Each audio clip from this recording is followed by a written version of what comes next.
guys, it's Sophie from Build Your Jungle, and today I'm going to be doing a bit of a birthday plant haul because it was my birthday the other week and I went to Otley Garden Centre. Oh, Milo, a quick interjection that my dog Milo is very upset and stressed out right now because Harriet and Aaron, my housemates, they've just gone on holiday and he's like really upset that they've just gone, so he's in a bit of a nervous mood. Too stressed out. I was going to say maybe guess how old I was in the comments, but I think that's a dangerous game to play, so I'm just going to tell you that I'm 26. So I really wanted to go to Otley Garden Centre, and it's one of my favourite ones. It's recently been taken over by Yorkshire Garden Centre group that do like Tingley and Tongue as well. And a lot of people that aren't from Leeds like really rip on this garden centre, but I think it's got a really good choice, especially for the area. And it also seems like the staff at that garden centre actually know what they're doing, and you don't see many ill-looking houseplants on their shelves. They're really good for it. I regret filming today. Walk about barking and being a grumpy man. I just gave him the nicest dinner as well. It was so nice. Not that I ate it, because that's probably something people think I would do. So I got 4 houseplants and then I got some pots because I very much needed some pots. And I'm on a bit of a begonia kick at the moment, and I originally did have a Begonia Phenopsis in my hands, and my housemate was like, what the hell is that? I hate that, I hate that. So I ended up putting it back. I saw this begonia, which I really liked, and it's, oh yes, it's a begonia, and it's very similar to Begonia Maya. It's more compact than Maculata, and it's got this pointed top of the leaf, if you can see there. And also you might be looking at this and noticing that compared to a Maculata, it's got a lot more dots. It's labelled as Begonia double dot. I did look into it and it was difficult to find information on this plant, but I actually believe that it's a hybrid of Maculata and something else. I'm not sure. If I do manage to find out, I will put it on the screen.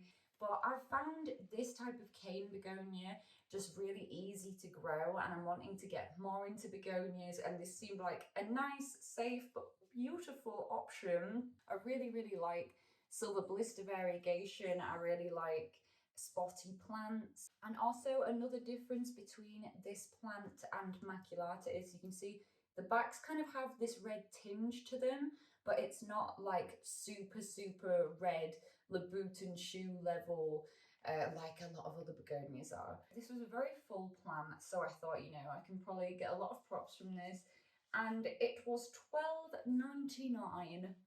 And all of these plants are still in the Rubbish Garden Centre mix as well, so I am going to be repotting for the second bit of this video. The next plant was a good little find, and it's a plant that I used to have that I've ended up getting for a bargain, and it's Monstera Adansonii subspecies Lanata. It was labelled as Monstera Mix Mini, and it was £3.99, which was really good, and it was a really healthy one. It's got this fresh leaf and a new leaf on the way, and again it's just in that really rubbish mix. But I don't think that this garden centre knew this was a Laniata, and the price has probably gone down a lot, but £3.99 for Laniata is an absolute steal. And if you're wondering what the difference is between subspecies Laniata and Adansonii, the thing that I usually point out to people is the leaf holds its form in a sturdier way, if you see what I mean. The leaves of the Adansonii kind of have a more natural crinkle to them, but they are very similar. But I prefer Laniata, and I had one and it got thripped ages ago, and I'd sold my one propagation of it to somebody, so I was like, you know what, I'm gonna try it again. It's my birthday, I'm gonna try it again. One thing I find interesting about these plants is that no botanists have a solid answer of why do the fenestrations form in leaves.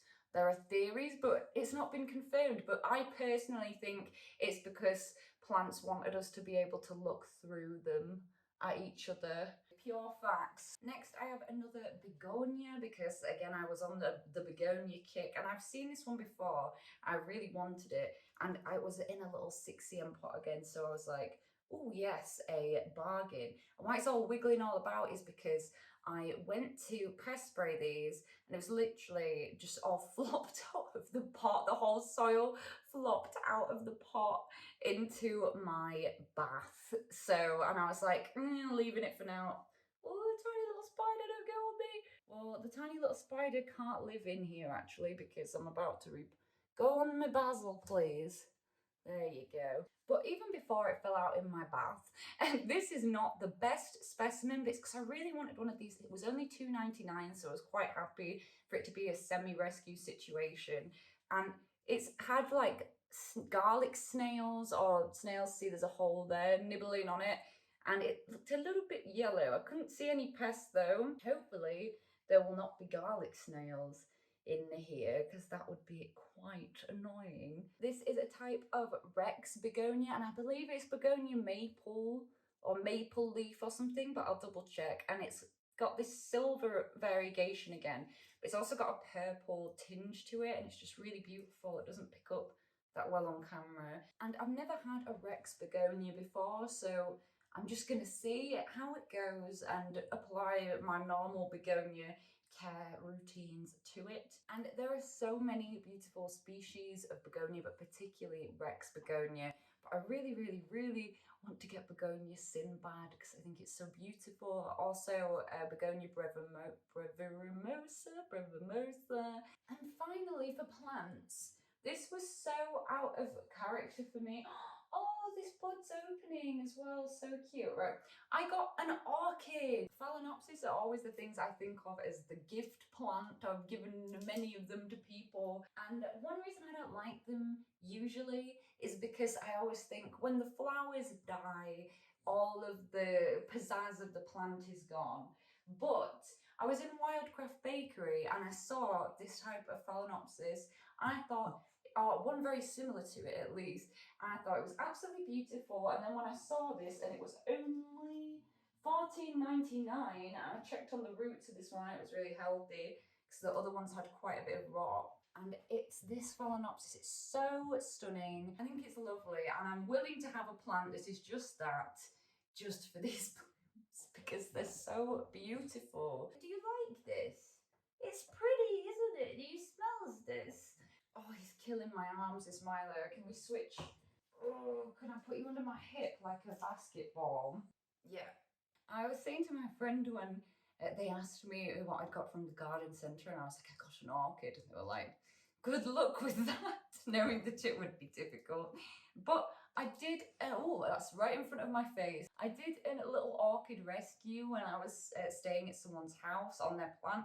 And when I went back the other day, it looked good. It looked very good. So I was like, okay, well, I saved that orchid. So maybe I should give it a go. I don't think it'll even be that particularly that difficult. It's just a different type of care that I need to get used to. And also I was thinking I was going to repot this today and now I'm thinking, do I have any orchid bark? I don't think so. Don't even believe they know what species. No, it just says Phalaenopsis 1, so that's very unhelpful. So I'll try and do like a Google Lens search and see if I can find it. When I was a kid, my mum always used to say that these were good for people with hay fever. I have hay fever because they don't put off a really strong smell and amount of pollen. And I found that true at the time, but I don't know if that, you know, when you think about something as an adult and it just all reads very differently and you wonder, was that true? Because I'm pretty sure at one point I believed the moon was actually made of cheese because of Wallace and Gromit. And now I know that's not true. I would like people to know that for the record, I knew that a lot earlier than the age of 26. If you're not new to my channel, you have seen me using those aroid tower pots, but they are so difficult to get hold of. Saw some orchid pots in Otley Garden Centre and I was like, that will do nicely. They're designed to keep the roots up so that they're not, you know, soaking if it's sitting with wet feet. These will be perfect. I'll still be able to see the roots. So there were a few things that I didn't have a big enough pot for. And I don't know if I've got enough pots for everything I needed, but these are some other things. Then I got this size, and then I got two of these big boys. So the big boys, and I think these are rather pricey.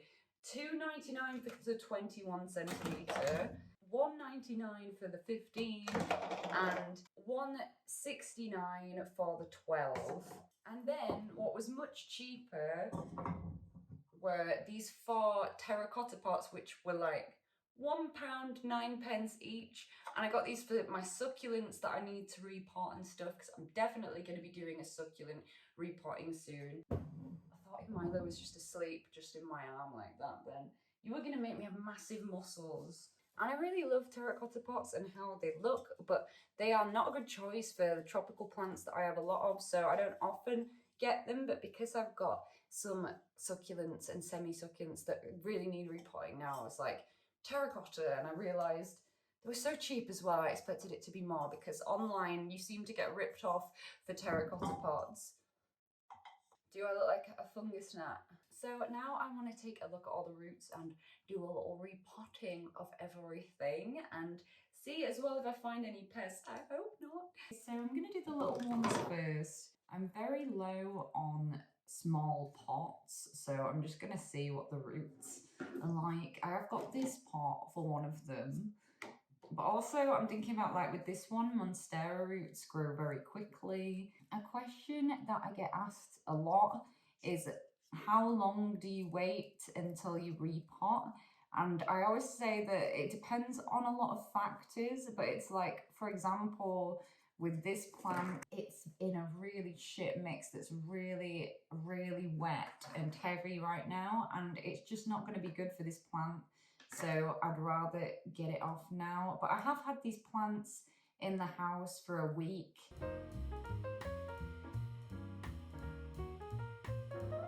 Using Soil Ninja, which I will be doing for a long while because I bought a large sack of it. Monstera roots grow so fast. Ooh, back on the run.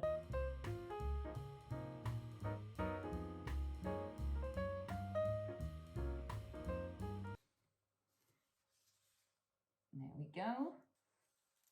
Yeah, this one did not have the best roots.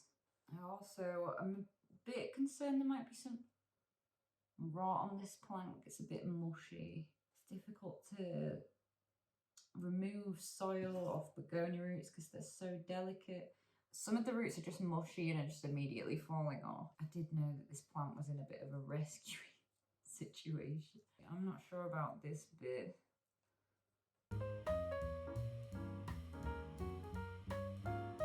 The ones that were definitely rotty roots are removed now. I'm going to go run this under water, which might seem a bit weird because obviously it's already wet, but I'm hoping that I can rinse away some of this remaining soil and then I'll be back. When I had a look at the roots, like, there's some of those roots there, but the root situation isn't great. So I actually don't think this is going to do that well if I put it straight into soil. I would have used a normal houseplant mix for just some perlite. But what I like to do when I've got this piece as well, when I have a plant and I don't think that the roots are in great health, or it just doesn't seem ready to be fully planted in soil to me, and this often happens as well with imports. You'll often get sent plants that are more in a propagation stage, and I like to use sphagnum. Specifically, I've got some sustainably sourced live sphagnum here, and the larger one, I've got this recycled plastic cup. Begonia and ficus have such fine roots particularly, but hopefully when this starts to recover a bit, I'll be able to see the progress of the roots. The one thing to look out for with sphagnum moss, like this, I've not got any holes in the bottom of this because sphagnum dries out very easily and very quickly, and you want to be keeping it not like absolutely drenched, but consistently at a nice moisture level. Even live moss can dry out a bit, and if that does happen, just re-soak it through and then squeeze it all out till it's damp. And then I like to use a pipette to keep this consistently moist, because if you do let it dry out, the moss can become hydrophobic and the water doesn't want to penetrate into it.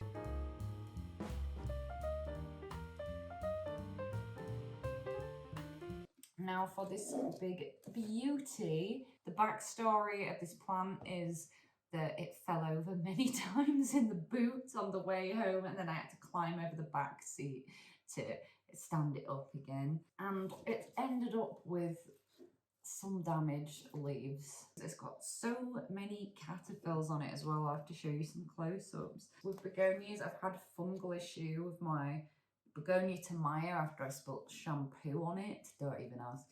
And I just don't want any weird things, because this is not a plant where you're going to be missing a few leaves, because it is really, really thick, nice plant. Is it weird to say a plant's thick? I don't know. Could be thrips. It's kind of silvery patch there. There are so many, even on the bit where I've removed, there's so many new growth points though. I've had to remove 1, 2, 3, 4, 5, 6, 7 leaves. Whenever there's something like that, I really think it's better to play it on the safe side. Wow. Many roots on there. Most likely had thrips at one point and has been treated. The extra bit on top that didn't have any roots in, I've just knocked that off. And then I'm gonna do what I always do with very fine roots. I'm going to leave it pretty much untouched except for the bottom. I'm just gonna tease the bottom roots up.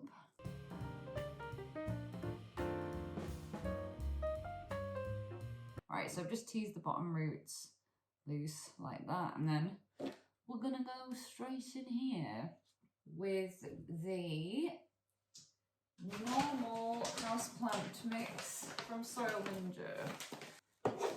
And I realised because this is an orchid pot, the holes are quite big, so this might not be the best. Yeah, I'm gonna try and compact the bottom bit so that it doesn't fall out. This is how committed I was to being able to see the roots of this plant. My friend got me a couple of little decorative plates the other day. I'm probably going to use one for this, because you can see that it's going to be a bit of a spillage otherwise.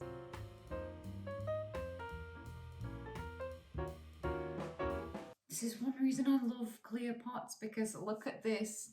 If I was potting this not in a clear pot, I wouldn't have realised I had this gap. I'd rather take the huge orchid pot, stick it off also. You would think, yeah, it will be easier than the press. There we go. These are lovely quality pots. And see, now that it is in, it's not that bad for it's not like bits are coming out. It's not like the whole thing is pouring out. Lovely jubbly.